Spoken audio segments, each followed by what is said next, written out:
কেউ কথা রাখেনি। ৩৩ বছর কাটল, কেউ কথা রাখেনি। ছেলেবেলায় বষ্টমী তার আগমনী গান হঠাৎ থামিয়ে বলেছিল, শুক্লা দ্বাদশীর দিন অন্তরাটুকু শুনিয়ে যাবে।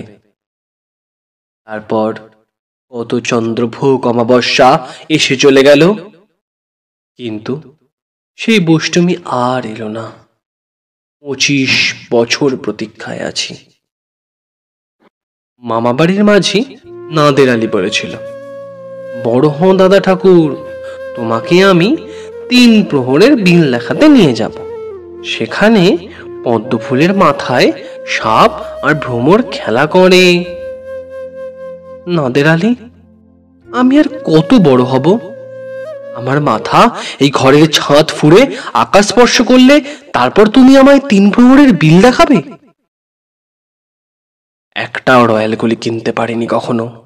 লাঠি লজেন্স দেখিয়ে দেখিয়ে চুষেছে লস্কর বাড়ির ছেলেরা।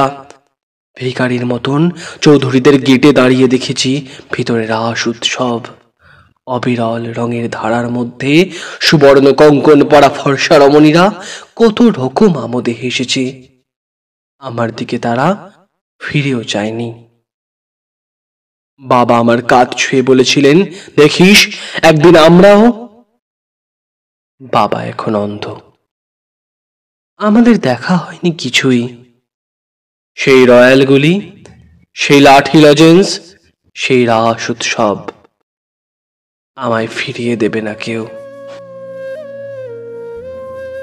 বুকের মধ্যে সুগন্ধি রুমাল রেখে বরুণা বলেছিল, যেদিন তুমি আমায় সত্যিকারের ভালোবাসবে সেদিন আমার বুকেও এরম আদরের গন্ধ হবে। ভালোবাসার জন্য হাতের মুঠোয় প্রাণ নিয়েছি, দুরন্ত শাড়ির চোখে বেঁধেছি লাল কাপড়, বিশ্ব সংসার তন্ন তন্ন করে খুঁজে এনেছি ১০৮টা নীল পদ্ম।